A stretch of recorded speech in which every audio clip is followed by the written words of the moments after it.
So this is functional programming with Haskell and Java 8. I'm doing the part about Haskell.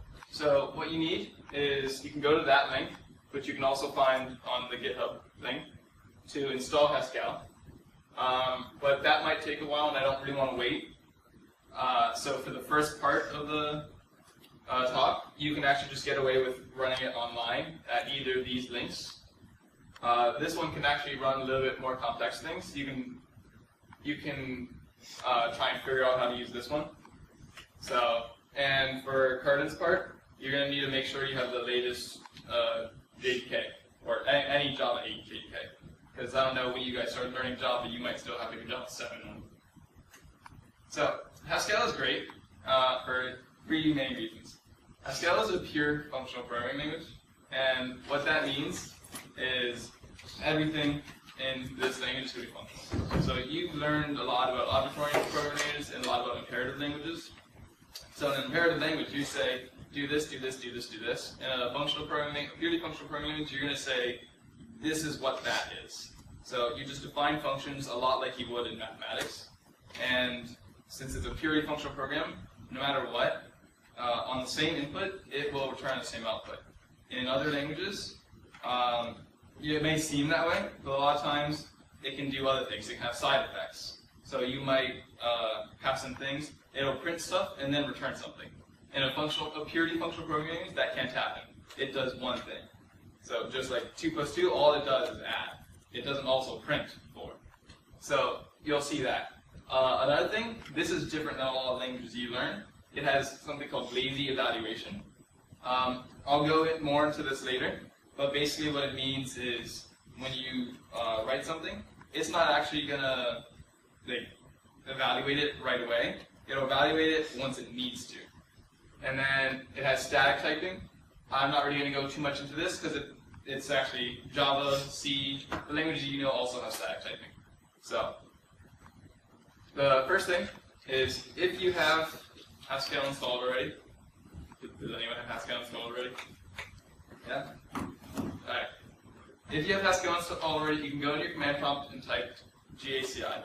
Otherwise, you can go to the ghc.io link, and you can type in there while it's installing.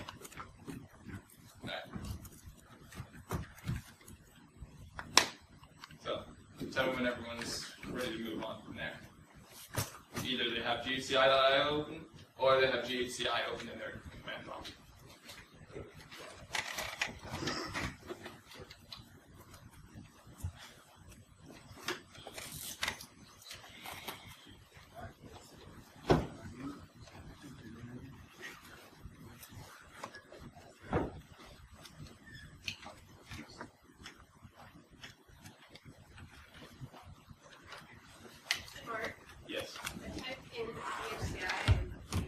ghc.io.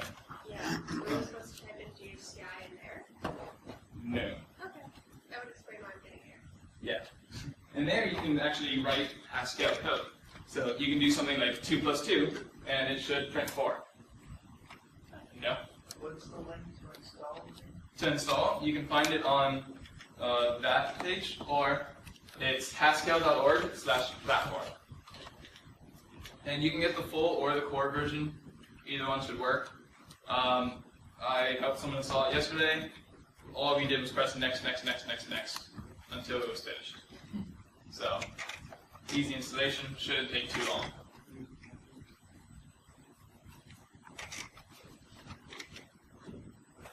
Anyone ready to move on? Good? All right. Moving on. So, I wanted to throw some memes in here. This is a book called Learn Your Haskell for Great Good.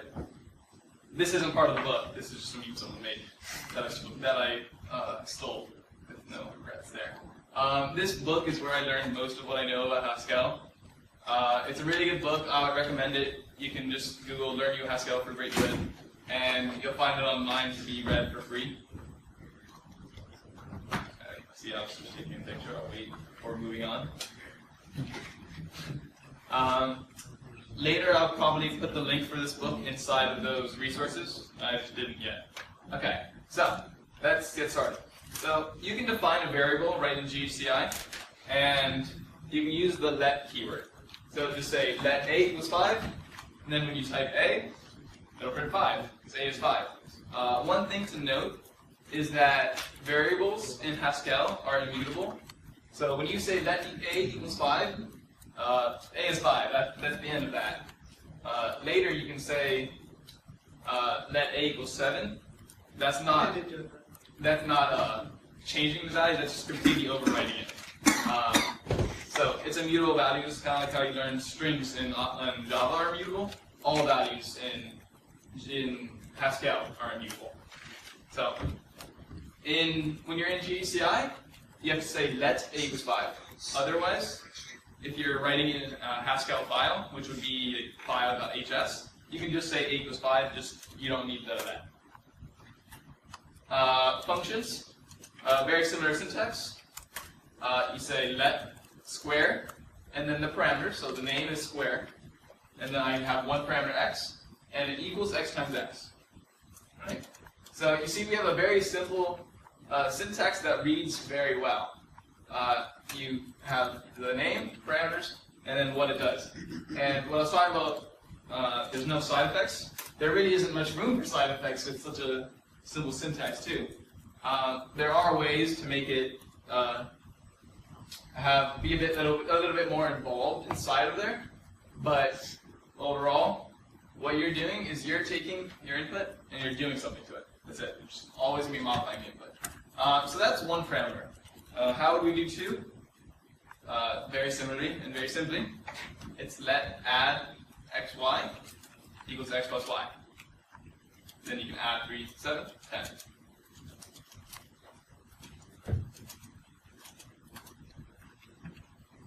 Was everyone able to add 2 numbers like that?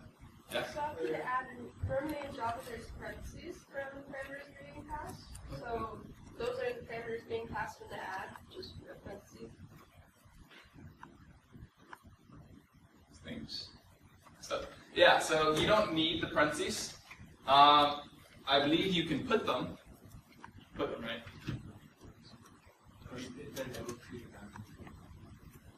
I think it has to have commas to treat it as 2.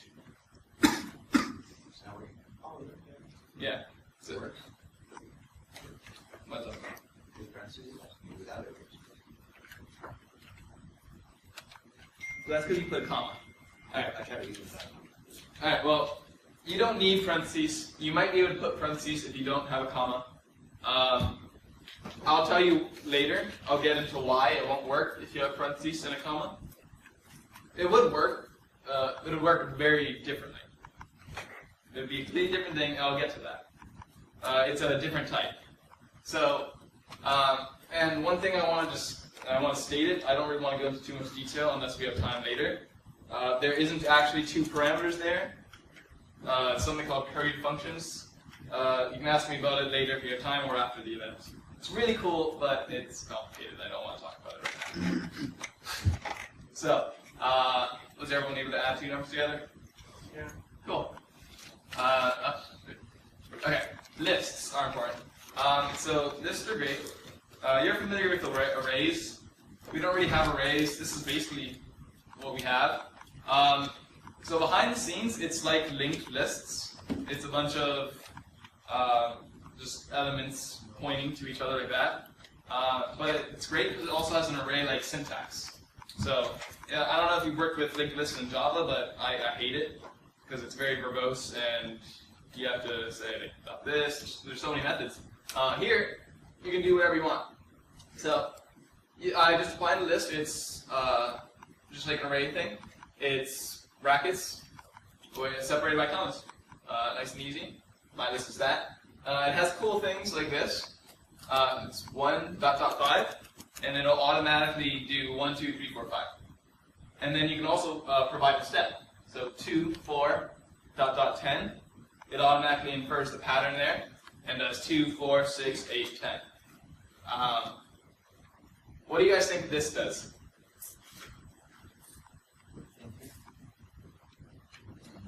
It's an infinite list, yeah. A little weird. If you type this in, press Control C to stop that, because otherwise it's going to keep printing forever. or use up all your CPU. Yeah, so that was weird, right? Infinite lists. Infinite lists seem really weird and stupid, and why would you ever want to do that? So I just want to present one use case and explain why we do it. So let evens equal that we just did, right? 2, 4, dot, dot. That's going to keep going 2, 4, 6, 8, forever. It's going to give us all of the evens, except 0, I guess I missed. So then there's this function called take. So take takes two parameters, an integer and a list. And it returns the first n, which is the first n elements you take. So take 10 from evens being 2, 4 through infinity. It gives 2 all the way up to 20, the evens, right? So now, later I can do take 100 evens, take 20 evens. So this is really cool. Now I have a list that's all the evens, and maybe right now I only need the first 10, maybe later I need the first 100. I don't have to have 3 separate lists of each one. So the reason it's able to do this is because of lazy evaluation. In a programming language that has eager evaluation, like the ones that you would not be able to do this because you'd be like, all right, I want to define a list that has an infinite amount of elements. Oh, okay. It's going to evaluate that eagerly, and it's like, all right, I'm going to make this. And it's going to keep trying to make it, and it's like, oh, just keep going forever. You're stuck there. Here, when you say let evens equal that, it's not going to evaluate right away because it's lazy. So it's going to be like, yeah, sure, it equals that, who cares? And then later, when you do take 10 evens, that's when it's going to evaluate it. But because of the lazy evaluation and it's smart, it knows, well, I only want the first 10, so I'll only evaluate the first 10. Later, if you want more, it'll evaluate more. So that's how that works. One thing I want to note that I haven't really touched upon yet is if you notice, unlike Java or C, I haven't been putting any types. I've been telling you what the types are, but I haven't been saying int, I haven't been saying list, this, I haven't been saying anything like that. Haskell has type inference, so you don't actually have to say the type. When declaring functions, it is kind of preferred to put the type, just so it's known, and then the compiler can give you better errors that way, or better warnings, stuff like that. But type is completely unnecessary. So, do you guys remember set notation from discrete math or any other math classes you've had? It's very useful. You can define all the evens under 10 like this. The set of 2 times x, where x is less than or equal to 10. In Haskell, you have that syntax, and it is wonderful. So, the same thing, 2 times x, where x is an element between 0 and 10. So, if you notice, these look strikingly similar. So, this has many uses, and later we're going to do an example where I actually do put this to use. Any questions so far? Good. Okay. Next is tuples, and this will explain why we didn't want to put a parenthesis and a comma. Tuples are things that can hold different types. So the lists that we saw, they had to all have integers or all have strings. It had to all be the same. This one, you can put different things. For example, the first element can be 420, the next one can be lazy, and the third one can be true. So these can be 3 values, 10 values, 20 values, who cares? Tuples can be any length you want.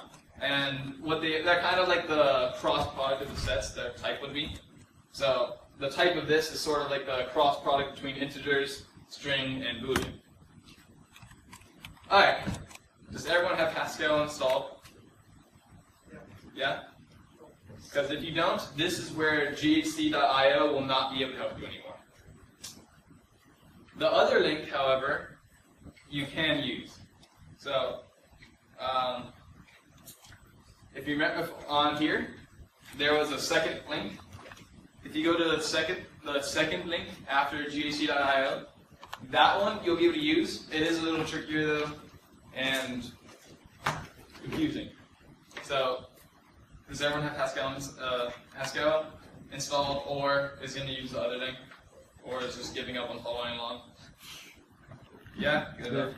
The last one. The last one. Okay. Well, my website just doesn't want to take anything.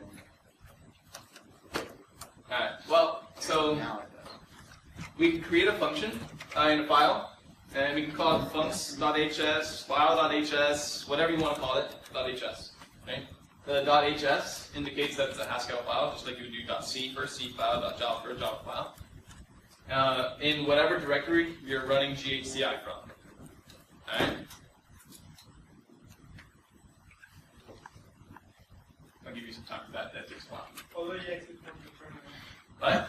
Although you exit from the Haskell terminal. So what I usually do is I press Control Z, and that'll suspend the process. That way you can create a file there. And when you're done creating a file, you can press FG to bring that process back. So then you can start doing your stuff in GHCI again.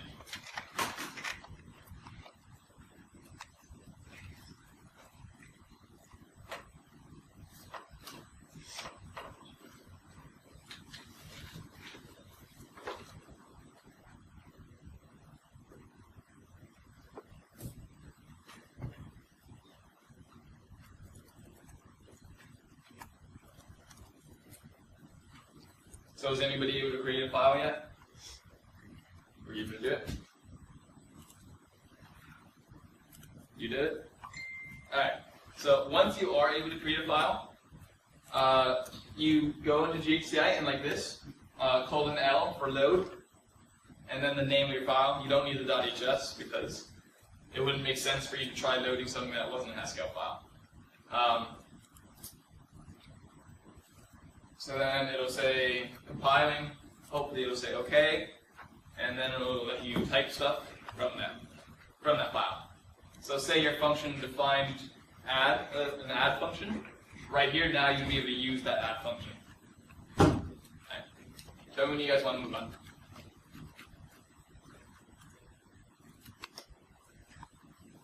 Okay, you're good. You didn't move your face. Okay. Good, good, good. Should be good. Okay, wait. Move on? Sure. Okay. Any questions for anyone before I move on then? Okay.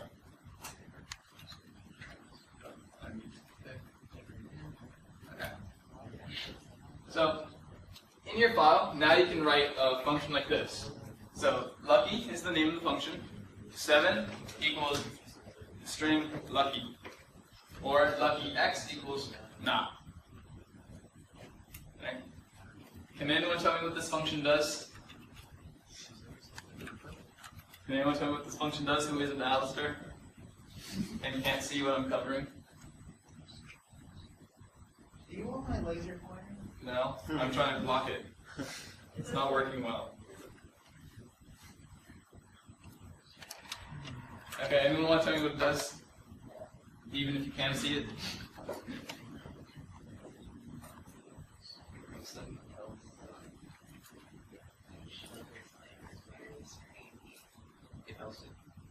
Sure. So you just check In what way? it checks it for if it's 7, or it's not lucky it's not 7 or 7. Exactly. But it's not prints out lucky, it returns. So if it's 7, it returns lucky. If it's x, it returns not. The 7 is the lucky number, apparently. So, what was that? That was weird, right? We defined a function twice, sort of. It seemed like that, right? Because we said lucky 7 is this, lucky x is this. So that's something called pattern matching. So what it does is, that's an example I pulled from Learn Your Haskell for Great Good. So it'll be say me1 is 1, it'll go all the way up to 5, then x, and it'll say not between 1 and 5, right? So what it does is it starts at the top one, and then it says, is it this? No. Second one? No. Third one? No. Fourth one? No. Fifth one? No. And then it gets to the last one, and because this is a variable x, everything else that isn't 1 through 5 will match against x. Alright? So what we saw on the last slide was similar. If it was 7, it would match against 7 and say lucky. If it wasn't 7, it would match against X, because X would be like a catch-all, and it would turn down. Alright. I don't know where this red box came from, but can anyone tell me what this secret function is? What? Yes, it's a recursive function, because we see that it's calling itself. It should be a familiar recursive function. Factorial. Exactly. Right? 0 factorial is 1, and then you do n times factorial of the last one. Right? So, recursion is very powerful and easy to use in Haskell. You see, we wrote a recursive factorial in just 2 lines. Nice and simple. We have our base case and our recursive thing. Thanks to pattern matching, a lot of our recursive functions will be like this. Base case, and then the next line will just be the recursive call. Yeah? When I put like an equal, so lucky 7 equals whatever, it says parse error on input equal. Alright, so that's because you're writing this inside of GHCI. Okay? So these functions that I'm defining should be in our file. Right? So when you're writing these functions, you want them in your file, because the pattern matching, I'm not really sure how to do that in GHCI. It's weird. And if you try doing it in GHCI, remember I said in GHCI to define a function, you have to say let lucky 7 equal this. But the let, then if you do let lucky x equals not, it's going to look at the lucky x equals not, and that's going to, since it was immutable, it's going to overwrite the lucky function from before, and then even 7 will be caught. Right? But in the file, it'll have pattern matching. So write that in the file. Write this in the file as well. And so I want to show some more things where pattern matching is powerful, and that is with lists. Right? So how do we work with lists? In Java and C, all you do with lists is basically, all right, we're getting a for loop and we're just iterating through it, doing whatever we want on it, right? How do we take the sum of a list in Java or C? Someone here has to know that.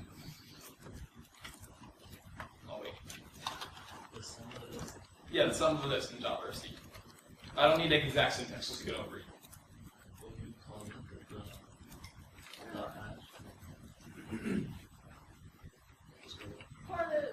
A for loop, sure, yeah, for loop will work. For loop where you just iterate through all the elements, adding them up. Right? We don't have loops. In Haskell, as functional programming, we do not have loops. We don't have for loops, we do not have while loops. What we do have is recursion and pattern matching. So let's take the sum with recursion. Well, our base case, if it's empty, the sum is 0. Otherwise, the sum is the head plus the sum of the tails. So we have this really neat syntax for lists and pattern matching, where you take x colon x's. And what this means is it takes the head and everything else, right?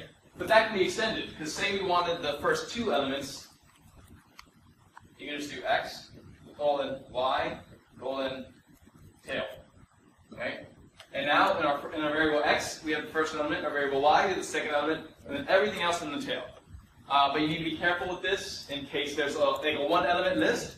This will fail and give you an error, because it's like, what do you mean? There's nothing I can put in this. So be careful with that. So this is a very common thing to have to do when pattern matching with lists. Alright, so now I basically covered everything I want to do in terms of basic syntax. Do you have a question, or are you just... Yeah. In terms of the performance, is the alternative recursion as bad as imperative languages, or is it like better? So there's a lot of optimization that goes on behind the scenes. So Haskell, I haven't looked at all the benchmarks, but it's not slow. I can tell you that much. I know, for example, for something like that, it should have tail end optimization, something like that. Okay. Yeah. So it'll optimize it, and for each functional programming language, it'll be a little bit different. So you'd have to look at the benchmarks for that. Alice, do you know the benchmark by heart? Or? So I guess it's like lazy evaluator. That's why the language is lazy evaluator, so that if it's a recursive call, it doesn't have to allocate all of that functions in the stack. So you can just do it dynamically. So the more you get into Haskell, there's this concept of clumps. And clumps are these lazily evaluated blocks of code. They're only evaluated when you're going to be evaluated. That's why Haskell's performance doesn't go down, even though it's a very functional language. Alright, so I covered everything in terms of basic syntax, and now, so what I wanted to do the presentation about was how to solve programs in a functional way. So we've learned in all of our classes how to solve problems in imperative ways, with objects, stuff like that. So it's very hard to switch your mindset from doing everything in an imperative way where you do this, do this, do this, do this, do this, to thinking of a problem in a very different way, where it's like, let's define these things, and now suddenly we have the answer. So the 3 ways of solving problems functionally, I said, are recursion, small functions, and composition. So, like I said, we don't have loops, so really recursion will be your best friend. You're going to use recursion for almost every function. Another thing is small functions. Small functions are beautiful because you'll write a small function. It's very easy to know that it's correct, right? It does one specific task, which purely functional programming is great for because it doesn't have side effects, and so making it do one specific task is easy and part of the reason functional programming exists. So when you make it a small specific task, making sure it's right is much easier than if you write this really long, complicated function. Because then when it doesn't work, oh, well, what's wrong? I don't know. Something in here. If it's a small one, it's like, well, that's wrong. So, and then once you have these small functions, if you have a bunch of them and you know they work, well, just chain them together with composition, right? So you have this one, it works. You have this one, it works. Well, to do this bigger thing, you just need both of them. Put them together, and now you have a more complicated function based off the things that you already know that work. This is going to work too. So now what I want to do is we're going to use these 3 ways of solving problems functioning, and we're going to write quicksort. So does anyone remember quicksort?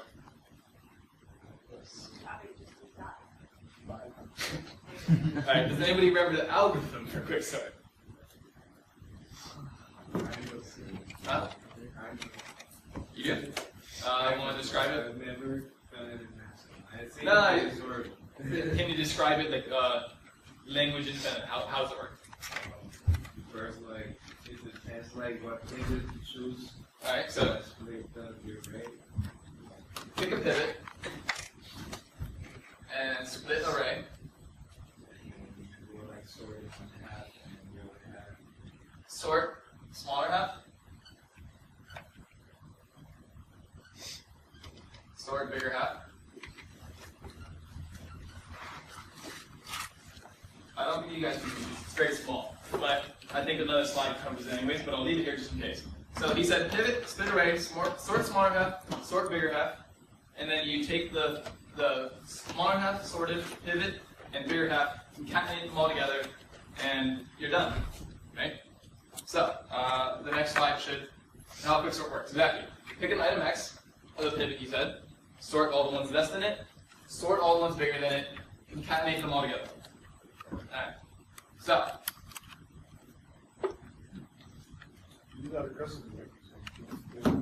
We're going to do recursive, right? Because in order to sort the stacks, because that's where recursive comes in right here when you're sorting the smaller half. Well, how are we going to sort the smaller half? With quicksort, which is what we're doing. So, so what do you guys think should be the very first step? Okay, a base case will work. That's not my next slide, but a base case will work, and we're going to need it. What should I erase? I don't have an eraser anyways. I'll just write over Right here. on the board Paper right right there. over there. Mark, there's another board. Paper. Genius. Oh, Use that paper. It's fine. I can write over here. She's ready. So what should our base case be? Our function will be called quicksort.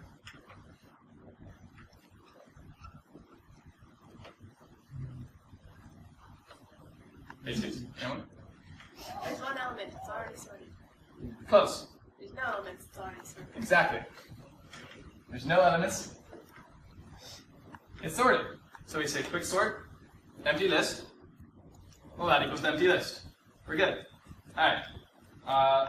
What else do we need? We need to know how we're sorting it. Like, How we're sorting it. Yeah. Okay. you sort it. So what I want to draw attention to is the next step. We're going to need this. We're going to need the smaller half, right? Well, how do we get the smaller half? Index and mid. You define mid. No, we're not going to do anything with min.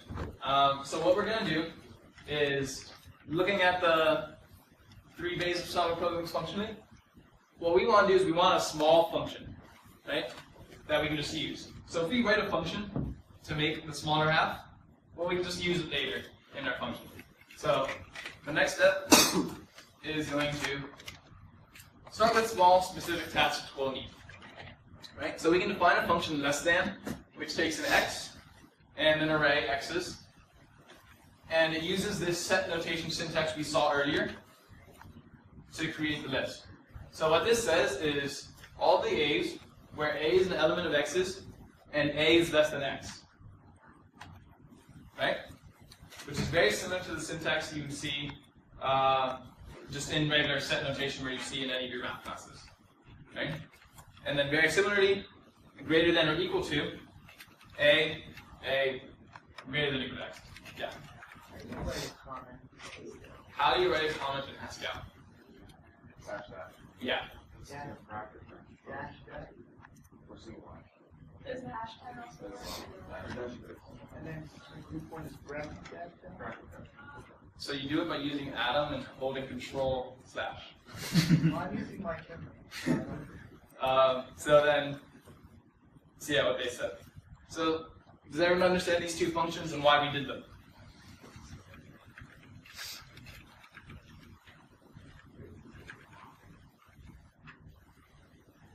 Check, we can figure each other. Exactly. So let's mark what we have here. We have bigger half, we have smaller half. We need to be able to split the array and pivot. Alright, but the splitting array, well, doesn't this split the array into 2 halves? Right? Each of these? Yeah, this will split into the smaller half and the bigger half. So what we need, we did our base case, and we got the smaller half and bigger half. So now we just need our recursive step using those. Alright, so help me out over here. Alright, so we're using pattern matching. What am I going to put right here?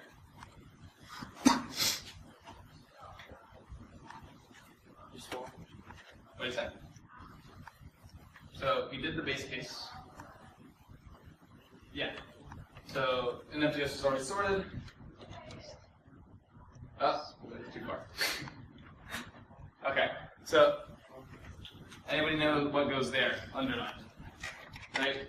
We're thinking of what pattern do you want to match against. So this will be the parameters that take in. So the parameter is going to be a list, wouldn't it? So we could put something like x's, right? But then where do we get a pivot? If we do the pattern we learned before, like x's, well then now we have one element, an x, this would be an s, and then we have an array, right? So this could be our pivot very easily, taking the head of it. Now I know when you learn quicksort, you say, oh, the head isn't really always the best choice. Who cares for now? So we match it against that. We say x and x's. So then what we can do is we can use our pivot to be x. So now we have our pivot also, and it's x. So now what's the next step? What you said. we're going to have the smaller half, right? So that's easy. How do we get the smaller half? Well, we define a function called less than, yeah. Less than x x's. And how do we get the bigger half? Our function greater than x x's, right? And this is the whole recursive step right here. Less than x x's, and you sort it, right? So we find the smaller half, but then we sort it. We find the bigger half, and then we sort it. And then the last step, concatenate all three of them together. So all together, it looks like this. This is our whole quicksort function. 2 lines. I don't know if you've ever written quicksort in Java, but it takes a little bit more than 2 lines. Yeah. It's a lot more complicated. It's not as clean and concise. Unless you do that And It's only one. actually, the regular dot sort is also quicksort, from my understanding. So 2 lines. Very simple, very clean. You can read it very easily. And one wonderful thing, because of the type difference, it is polymorphic, is the word. You've probably heard this in a lot of your Java classes. Polymorphism, doesn't matter what type you put it in, it'll work. Polymorphism in Java can be very annoying. You have to deal with a lot of different types of objects. They all have to be the same subclass of subtype, stuff like that. Polymorphism is easy. We didn't worry about type, but look, we can sort numbers, we can sort a string, which is just an array of characters, we can sort words. That easy. And you're done. That is the entire quicksort, and it works with a lot of different types. Alright, any questions? No, if there's no questions, I'm done. One really quick.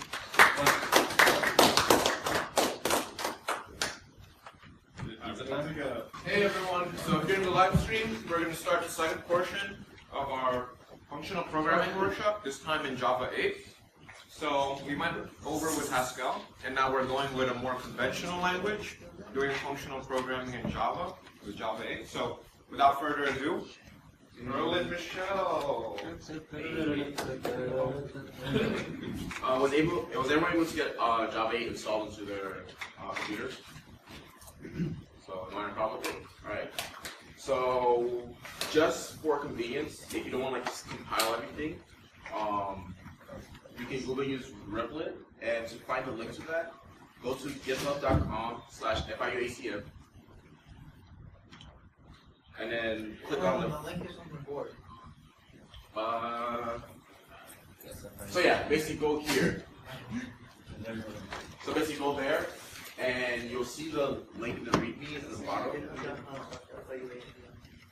where it says Online Java IDE. So you don't have to type in the commands to constantly, compile it and have the commands run it. So you just do it with one button.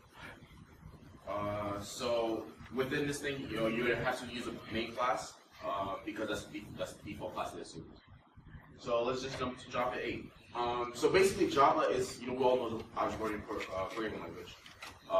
So like you build your classes, and then you have subclasses, and sometimes they get really complex. If you just want to do something like functional programming, like with Mark's demonstration, he showed how to do quicksort, and that should show you you can be very descriptive of what you want to do.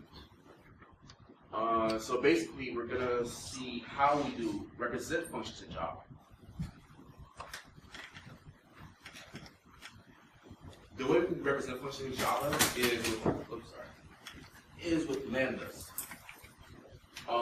Basically, what a lambda is, it's basically like you treat a function as an expression. So the way it works is you put parentheses, and within parentheses you put your arguments, and then you put the expression or method you call it. So let's say I want to multiply 2 numbers, and I want to create the lambda function for it.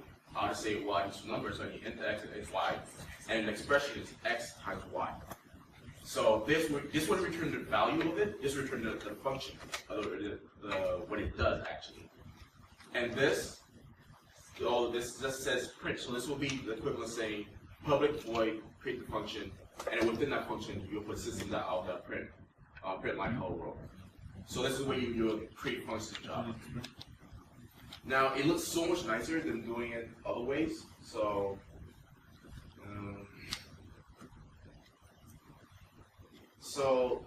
it can also replace inner classes. So I'm not sure if you guys have done threading before.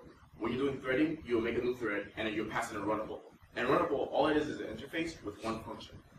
And Java can take an interface with one function and represent that as a lambda. So we see here we have runnable equals a new runnable, and we make this inner class, and we say run. We have the function public void run, and then we say running anonymous. And then we say new thread, we pass in the runnable, and then we start the thread. Now, it seems like why should we write all this code for no reason? Because we just want to represent the function. Since Java is object-oriented, you have to make everything as a class, as an object. Well, Java 8, they make this much more simpler, so it will see that, hey, this is a interface with one function, so basically it's just a function. So over here, I just say some function that takes in no parameters, which run does not take any parameters, and then do this, and this is running a lambda. If you guys want to try it out, use whatever Java that IDE you're using, and then within your main class, make a public static void to make your intro.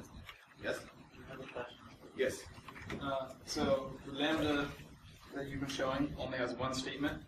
In order to do two statements, do you just wrap them in brackets? Exactly. So if so as we can see here, you just put one statement. But let's say you need to stay more complex. Let's say you want to test it out. You want to test out your value. You would wrap it in brackets, but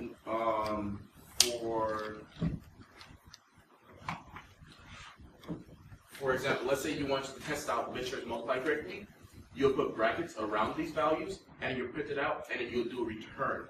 Because here it assumes you're returning this value, this expression. So you have to explicit state if you put in brackets what you're returning. So just basically you write the method body like you write any method. This is a quicker way of doing it, so you don't have to write everything. It just confirms what you want to do.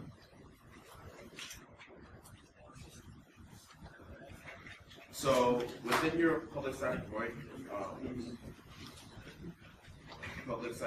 main method, let's try it out. Let's see if you guys are getting working. Are we supposed to see what you're typing?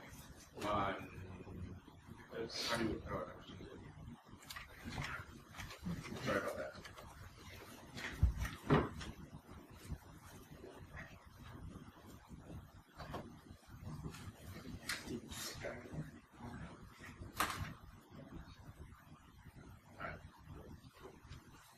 And you just drag it back. So we're making public static void, and then we're going to make a new runnable.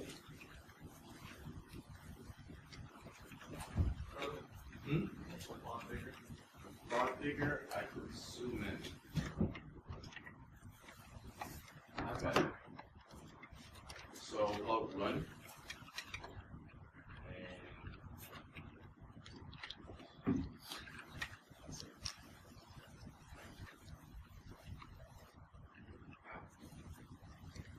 Sorry, it's not my computer.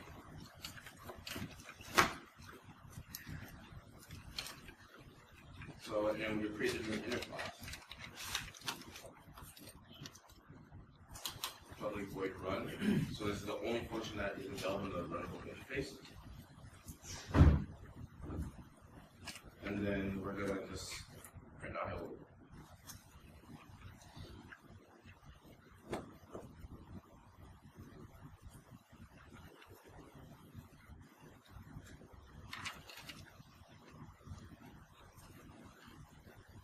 And instead of student thread, we just run, just call that method, and then we'll start it, we'll run it. Oh, error, and then close it.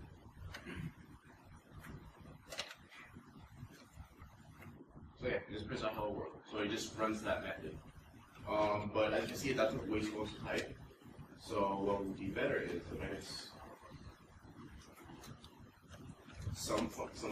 the only function that's available in the class, and then actually just we got to do brackets.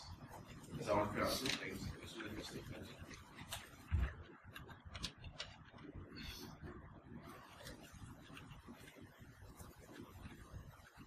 create hello world and just open on to hello.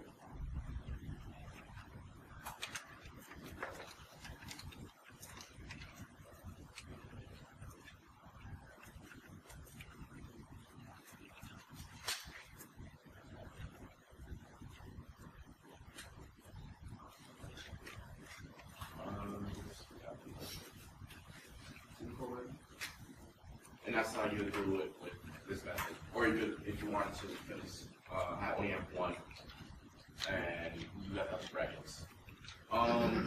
So,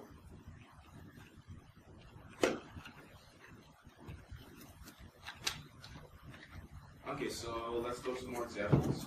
Basically the same thing. Let's say we're doing sorting, and we have to compare. The comparator class interface only has one function. So again, we can just replace this with lambda. So did you ever get that example working with runnable? Not any problem? Okay. Awesome. So we have this function which takes in two parameters, which is two string parameters, and then we return what the value is, -1, 1, or 0 when we're comparing them. But don't need to write all that, just write collection sort, the sorting names, and then we pass in a comparator, which is just a function, or lambda. And one more example. I'm not sure if you ever guys done GUI stuff in Java with swing or basically when you work with buttons. A lot of times they have action lists. What happens when you click on a button? And again, that's only one function. And then it's a little bit small, but you can just pass in another. You pass in the key as a bit, and you pick it up, and you would put your expression of what you do. Now let's try to build our own interface, and basically we're going to be basically using this example of how to do so. So let me bring back this.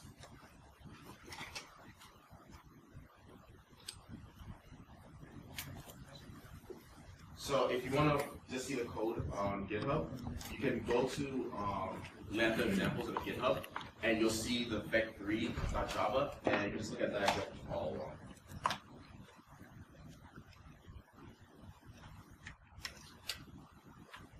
So let's create our interface vec3. So let's say for some reason I'm doing vector computations and Java for like 3D stuff.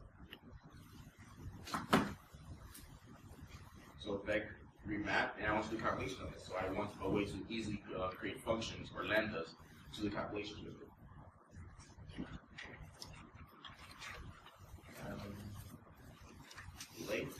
And for vectors, the parameters will be a double x, so for vec3 it will be obviously 3 components.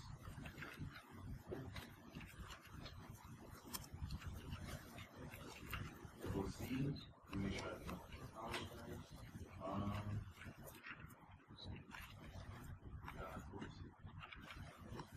so this is create an interface within here.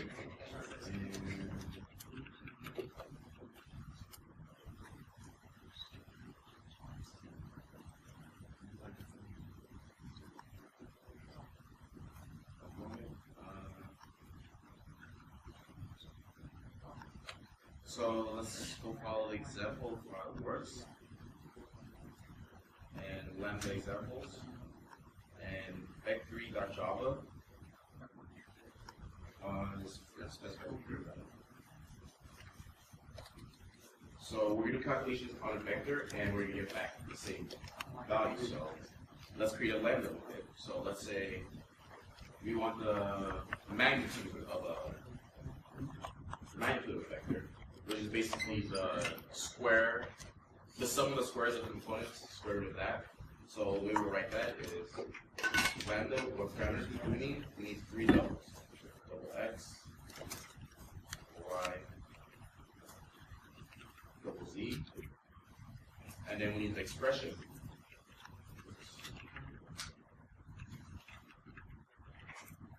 We need the expression, which would be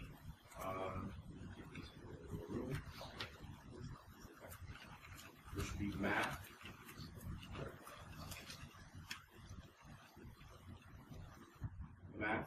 dot sqrt, which is square root, and then I will just square everything. and add them together.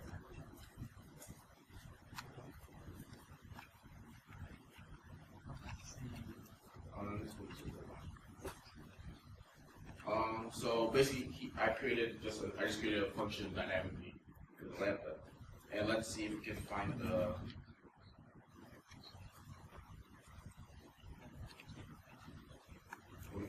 magnitude of a certain vector.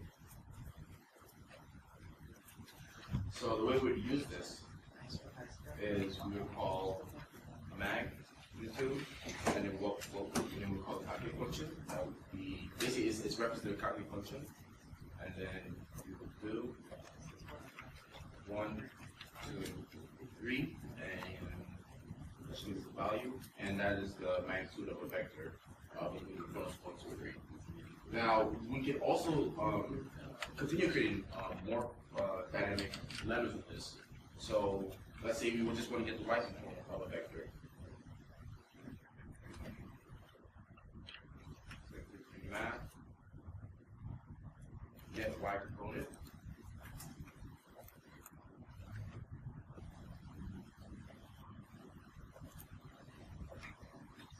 So we always make sure, even though we want to get a y component, we have to type in all the parameters so it knows what we're referencing.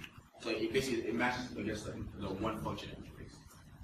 And what we do is we just return back y, and this returns back that expression. So if we just replace this with get y component and we calculate that, it'll just return back the value that we passed in, which is 2. So 1, 2, 3, y value is 2. And that's how you would basically create your own lambda function. All you have to do is use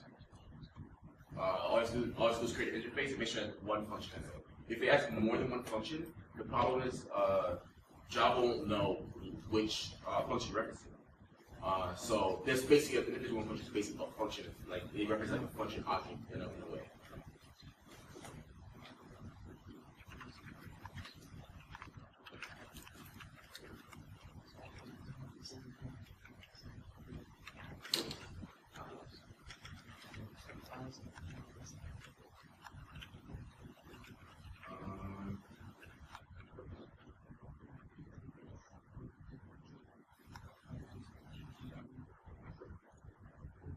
Okay, so let's move on from the lambdas. And so basically, now that we know how to create a function dynamically, how would we reference the function? So basically, this is called method reference, and the way it works is you get the class or object, you get the class or object name, and then you'll put colon method name. This is kind of borrowed from other languages like C++. Where the colon like this would be like the namespace and then what we're referencing. So an example of this is, let's say we want to reference the print line function. We would basically say we would pass in. We can pass in as a function itself. So yeah. So I just saw two more things. So with for each and passing functions, do you guys understand this, or do you have any questions about this? So I have a list, and I'm adding stuff to the list. So I'm adding more words to the list. This random functional programming related words, and then for each, basically it runs, it iterates over the entire thing, and then it uses this function on each of these things. So it'll print out all every single thing. We can make our own function. So we say public print. And then let's say we want to print that in a specific format, we can reference this function for each. So let's kind of do that now. Can you also use dot instead of If you were to use dot, it would be like you're calling the function. The difference between using dot and the colon is dot is you're executing the function, where this means you're taking the function itself. You're basically referencing the function. You're basically using the function as an object. That's why you should think it like that. Can you pass that to any function regardless? So like let's say I create a function, can I pass out a function for unit? No, you must use the function class. So the function class, and your parameters for this function for each, it takes in a function object. So basically, it requires the function object to you can't just pass any object here. It will probably just return an error. Can I do that myself? Can I create a method with a function object and pass a function? Yes, you can. So it's I won't be showing the specific of that because it's a little bit complex because Java 8 is trying to put in functional programming there, but it's some parts of it are a little funky, like pattern matchings in Java 8, but it's kind of weird the way they implement it because syntactically it's difficult to implement it. So you pass the function into it. So, but when you would pass the function as you put the function parameter, and similar to how you parameterize it like this, check parameterization with the brackets, with the angle brackets, you would put the angle brackets and then you put the types. So let's say you need a function that takes in a double and returns an int. You'll do function, so let me just write it here.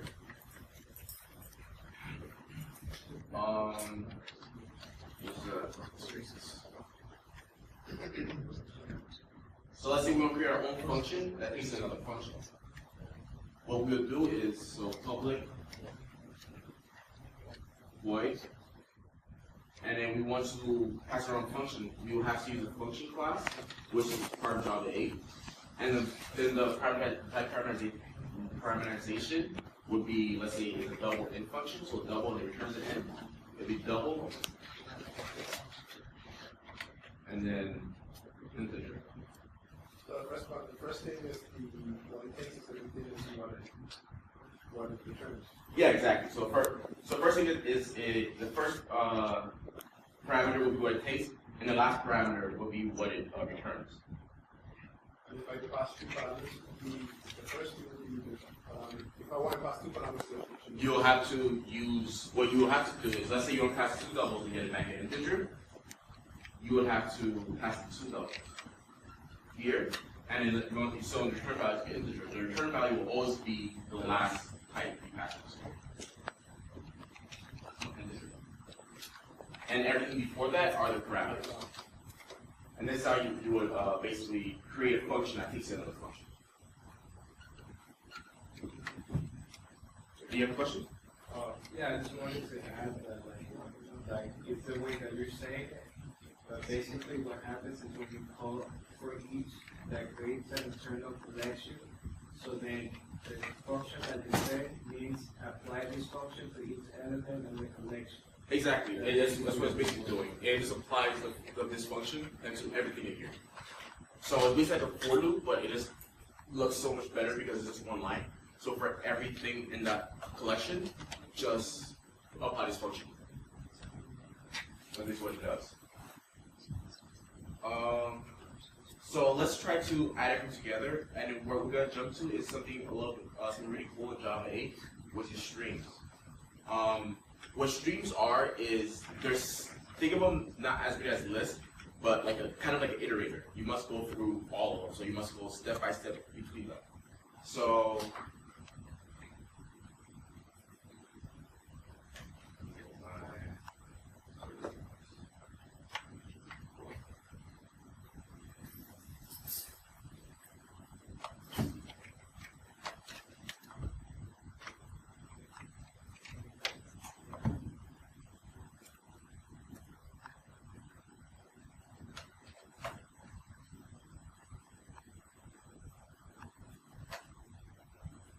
let me set up again with class name.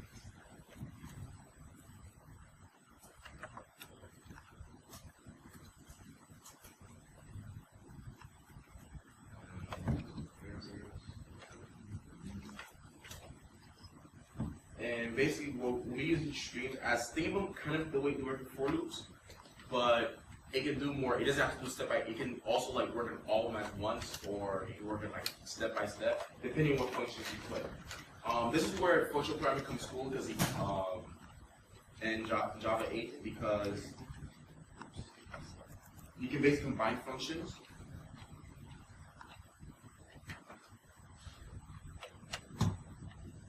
You can combine functions together to basically be very expressive with what you want to do.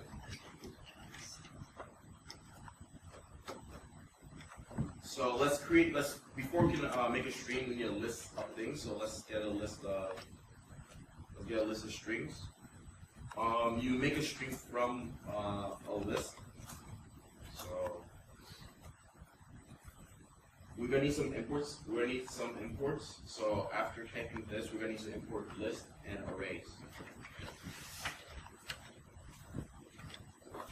And then into here we pass in any parameters, any strings you want, so any number of strings. So very long word or very long sentence.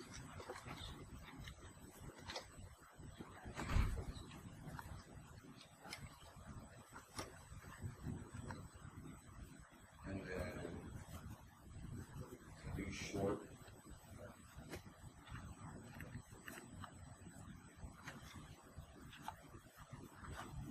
So let's just do some experimenting with the stream. So let's do string. And let's just, we have to put, on the list, we do dot stream, and that basically kind of builds a stream for us. And let's do something simple, like, let's try it for each, and let's see if we can get to it. For each, and then we get the object, which is of the out, and then print line. Don't forget to import stuff, so, for each. Oh, thank you.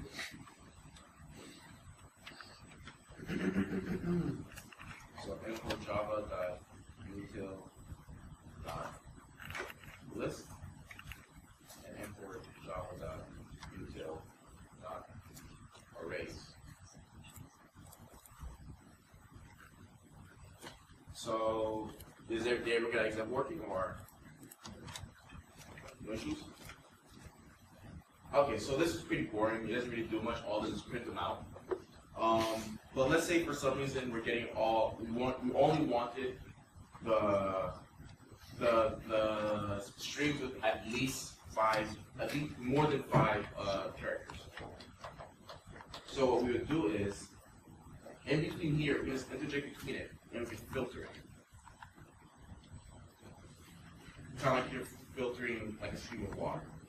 So and here you pass the filter picks up a function,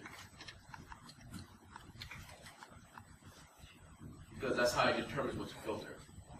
It takes in a function that returns boolean. So I'll say s for string, and this is where we use lambdas. So it also like make an entire interface, and into that interface make another inner class to define what the function is in actuality. We could just pass in this lambda. Just to see what we want to express. So s.length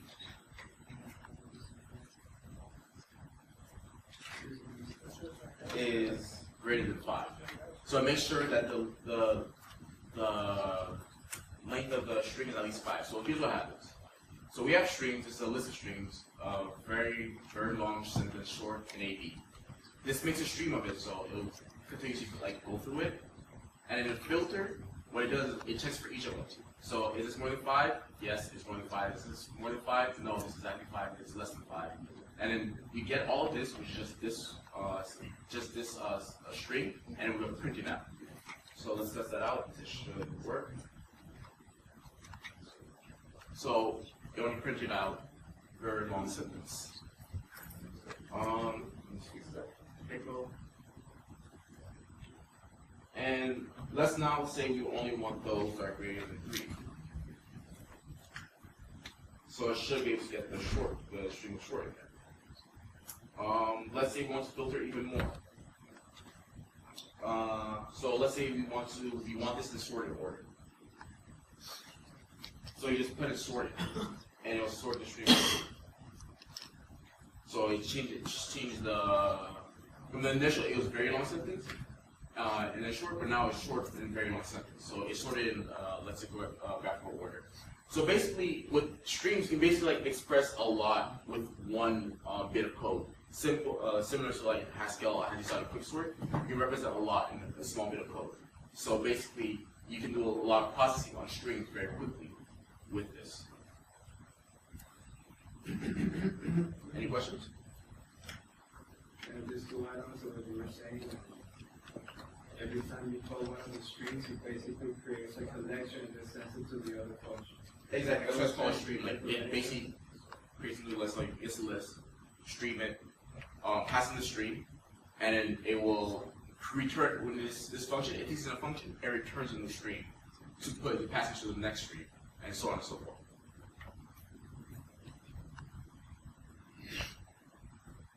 Right. Yeah. So in regular functions in Java, you have to specify the return type. These I see you're not. Basically, for which part, I'm not sure. You ran some manus where you didn't have to. Oh, so basically, it first for you what you want to do. Basically, it's smart to know what you want. So like, I have the list string. That last part. It basically infers the type of what you want. So it doesn't. It infers the type. Okay, so like, So like Swift. I guess like I'm not sure. Okay. So basically, we have strings here. So if we're gonna stream and do operations on it, obviously the object we're using is strings. So it will know that that length is part of the string class. And when it's sorting it, it will use whatever comparator is for the string.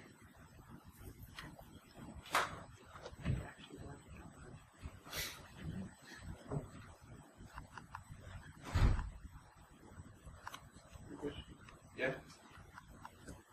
Okay.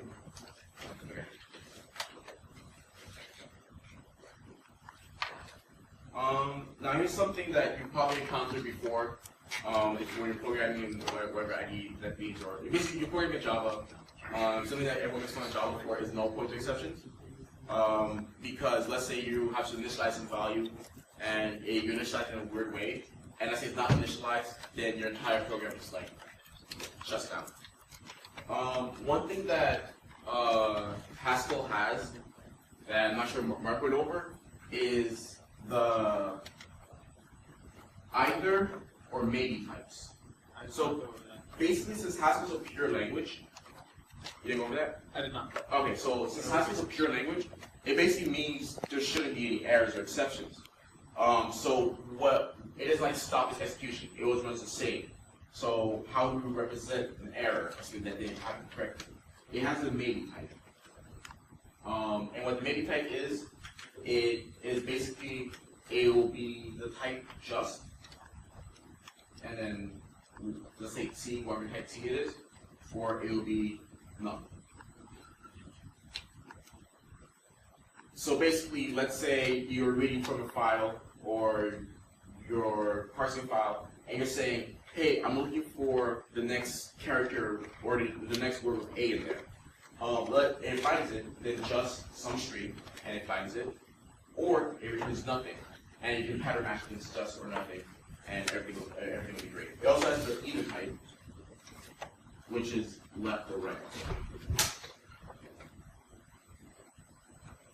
This is a great way to handle errors. Instead of saying, hey, we found the error, stop this program, and basically just stop the execution completely. And basically just change the flow completely from what you're doing, which is not really a really elegant way of solving the of handling exceptions. So basically, let's say you have this program, and you have multiple lines, and here is your unsafe code. And as you're going down, you just say nope, stop, and just go back up, like because you have to handle exceptions, and go back up to the exceptions. What this does is basically your code will continue, and let's say you have two different parts of the code here. You have two different parts of your code, like let's say for just some value t and nothing. What this basically does, it flows into different directions. That's basically what it does. It just flows in different directions rather than interrupting your program, which Java does if you get an exception. And which you handle null point exceptions is what's called optional.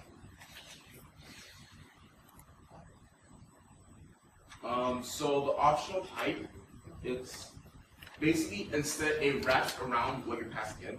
So let's say we have two integers. So let's say we're getting it from a server or something. And when we first connect, the server's not connected, so it just gives us null for this. But now the server's connected, and we get this value, the second value, and the integer with the value instead. Now, if we were to basically try to do unsafe stuff, so integer A plus integer B, return A and B, it will basically just say no point exception and stop the program. So let's try that out.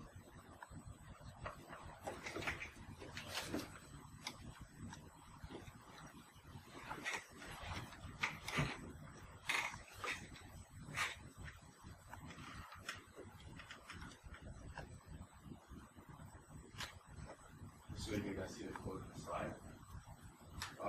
Here, remove all of this.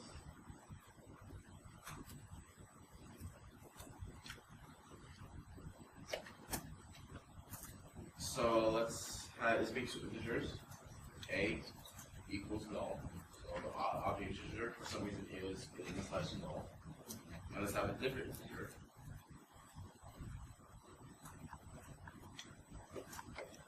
Integer b, which also let's set to actual on it. So state the value.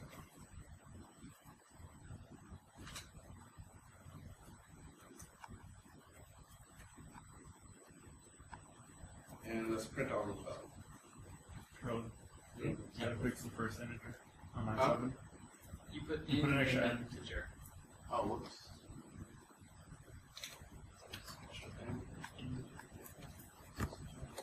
So let's print out a plus b. So obviously you guys probably predicted because you gotta return an exception. Output. Let's run it. And non-zero status, null pointer. So how would we remedy this? Like I say, we don't want to like write some complex code to check if it's null, but you just check if it's null. So the better way to do it is to basically wrap the function around the optional type. So you'll say optional, and then what height is supposed to be. So if it's going to be integer string, well, we have integer, so we want to have the integer height, and integer, let's say val1 equals optional. Optional dot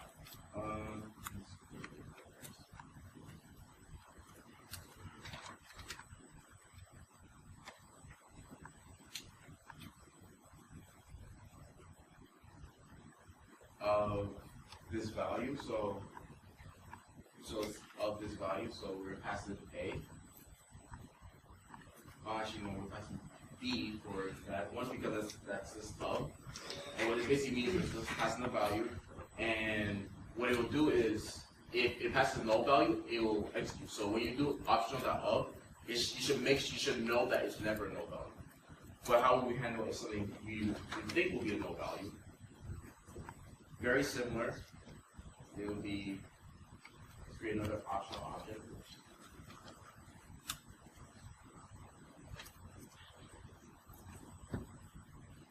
And so also be optional integer. And let's call this value 2. And what this basically will do is we'll see optional of nullable, and basically it says we will accept null values into here. So let's say the first value, you know there's a chance it might be null. So we pass in the value. And then we can't just add them together. What we need to do is we can't just do this, val1 and val2, because these are not integers. What we have to do is we have to do val1 and then dot get the value, which is the value that it is supposed to be. So this will return 12. And for val2, which gets from A of nullable, instead of doing that get, we can do or else. And let's say for some reason the default integer value is for the initial value is -1. If we run this, oops. Oh, you have to import the nullable. So it's import Java util dot option. So it returns 11. So 12 minus 1. So even though we had an unsafe value of null, it was still smart enough to realize, okay, instead of just returning an exception, let's flow into a different direction. So let's just put it in -1. So let's see what happens if we added an initial value. Let's say it wasn't.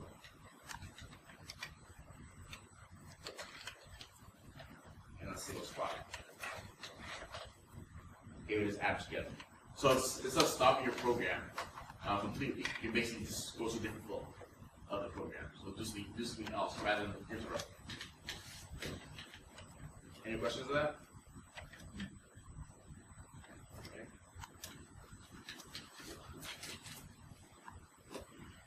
So basically, that's the simple things of Java 8. That's the simple things of Java 8. Similar to Haskell, it has pattern matching. I won't be going over that because it's a little bit more complex. The way it basically works is you'll create a pattern matching object because Java's an object-oriented programming language, and it can't really go away from that. And then you'll pass in functions as a pattern. It has many of the similar features, but these are the best features so far with the lambdas, the optional values, user interface with a bunch of create these lambdas and strings. Those are the easiest functional things to do in Java 8 that make your code look so much better, and you don't need to go and delve into the more complex things. But let's say you create a program where it's very complex, and you want to use, it's very math heavy. And function program is really good for math heavy applications. So let's say you want to create some natural language processing analyzer or something else that has a lot of processing with calculations. Functional programming is really good for this, function math. Makes sense. You still want to use Java because let's say you have dependencies on other Java libraries. You can use something called Fresh.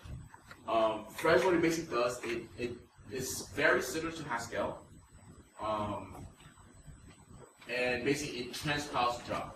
So in one of my personal projects, I'm doing parsing in Java, and basically this way, without functional programming, it looks more of a mess because I have to say, select and go here, then check for a string, they get the index of this, they go there, remove all the spaces, split all the spaces.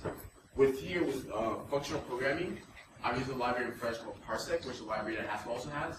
So I do a string select, spaces, I get many letters, so I get a word basically, and end of expression.